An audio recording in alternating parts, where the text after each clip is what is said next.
What's going on, guys? So I want to give you all a quick update on the 370Z build because I've run into a little bit of a problem.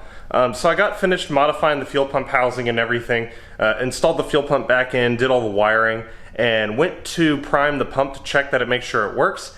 And what I found was that I got a huge pressure spike on the fuel pressure gauge. See, I installed this fuel pressure gauge to try and help debug the fuel pump, just to kind of make sure that everything was working properly. And I had a fuel spike of 100 PSI plus, which is ridiculous. So I spent a good hour last night trying to understand what it was that I might have done wrong. And what I found looking at the CGM diagram for the flow in the fuel pump is that I actually ended up bypassing the fuel pressure regulator, which actually governs the pressure in the lines. You see, to fit the Walbro 450 pump, you need to actually cut the internal fuel filter. But the output of that filter is attached to the regulator, and I bypassed it by just running the hose directly from the fuel pump up to the top hat, which meant that when I turned the fuel pump on, it was just constantly flowing fuel into the fuel lines, which caused it to overpressurize. Once I got that 100 PSI pressure spike, the pressure began to slowly dial back to zero, which means something within the fuel system ended up failing and purged out the fuel. So I haven't seen any gasoline leaks. I haven't smelt anything, so I'm hoping that it's internal to the tank, probably within the housing. Either the hose that I installed or the fuel pump itself probably failed. I'm still not sure yet. I haven't grabbed that fuel pump back out to take a look at it.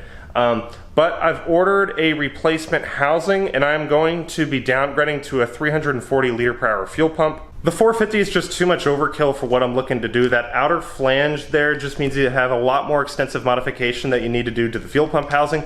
When I downgrade to the 340, I won't have to deal with any of that. I'm going to be able to modify the fuel pump housing a little bit less, and I'll be able to maintain that internal fuel filter, which is attached to the pressure regulator. So I've already ordered a new fuel pump. That's going to be coming in.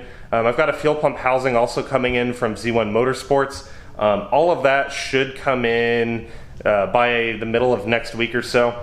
And then I should be able to get everything reinstalled on the car, not this coming weekend, but the weekend after. The fuel pump video install should be going up about 2 weeks from this one. That'll give me enough time to kind of go through and edit some of the footage that I collected, because I'm dealing with almost 200 gigabytes of data from this install. It's just a really intensive process. So I tried to document it really well for y'all. That'll also give me some time to maybe go through and clean the garage up, because I mean, this fuel pump install is really intensive. There was just a lot of work that had to go into it. And you can kind of see a little bit there, all the wiring job that I had to do to be able to get this to work properly. But yeah, so it'll be about 2 weeks for that fuel pump video. I also want to let y'all know that I am doing my first giveaway. I was sent by accident a second BF450 fuel pump. I have no need for this because I'm not doing a dual pump setup, and I am switching to a 340 liter per hour fuel pump anyways. So I really have no use for this. So if you guys are interested, you can reach out to me on Instagram at TheHorizon. Let me know that you are interested in the fuel pump. Once I upload the fuel pump install video, I'll choose a winner at random, and all you'll have to do is pay for shipping on this.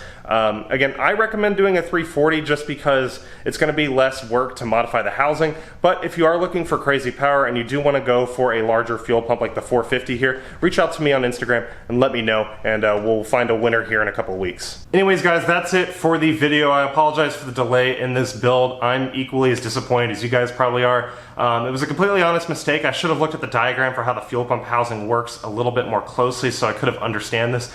I would have avoided having to buy another $400 fuel pump housing. But it is what it is, and part of the reason why I make these videos is that you guys can learn from them as well and avoid the same mistakes that I'm making.